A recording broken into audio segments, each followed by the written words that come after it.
So let's get into, how did you design? Because I know you've taken the time. I've been in your old offices, your new spectacular offices, right. and I've seen your growth over the last probably year and a half, 2 years. And you've done this by design, not by luck. You Correct. made a decision to say, here is who I am. You had your initial core employees that you brought on board. I believe most of them are still with you. They are, yes. Right? And then you've built, to 300-person company right now and growing in lightning speeds. How did you design this? Sure. So first of all, let me give you I want to show you another chart here. This is our revenue growth, and without any numbers attached to it, you can see that that's exactly the type of growth that companies like to see. So when I say what I'm about to tell you, it's speaking, I liken and attribute our growth to, yes, good strategy, smart people, that's absolute, but how we got the right people on the bus and kept them there, it was an absolute key to what we do. So first of all, just a little background on what we do. In essence, we're America's largest music lessons company. We give music lessons, and these are personal one-on-one lessons in a customer's home, normally, or at a studio, in over 3,000 cities all across the USA. And when we first started, we started with the idea, it's how do we revolutionize services on the web? And we wanted to do something that was powerful. We wanted to do something that truly made a difference from a technical perspective and using technology to drive services onto the web. But just as important along those sorts of things is, I wasn't 22 anymore. I was, now in my 30s, and being a student of you and Brian Tracy and these sorts of people, it was very important for me that not only do I build a company, but that I make a difference along the way. And so when we first started off, it was from design, like you had mentioned. We said, we are going to focus on making sure, as Jim Collins says, getting the right people on the bus.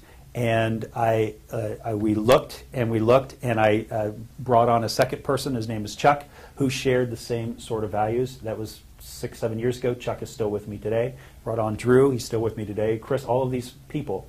And what we really focused on, and we talked to so many people along the way, and that is, do you share the same value and core system that we have?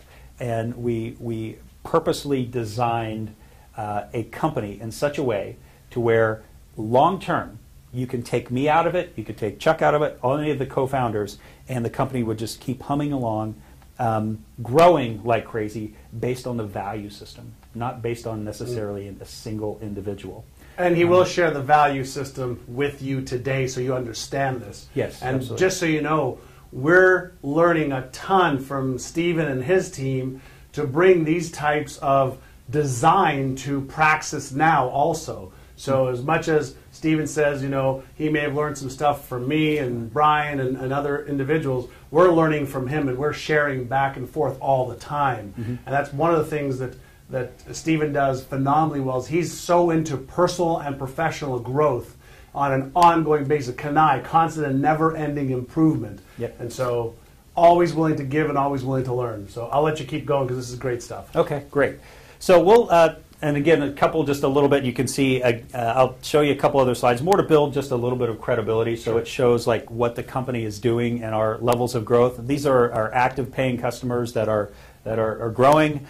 We have service providers, so teachers that actually give the lessons, and you can see that chart is also kind of mimics the same of what we want to see. And this is during the recession, so right. it's definitely a critical part of that. So what I'd like to do is talk a little bit just about what culture meant to us and how we went about defining our core values.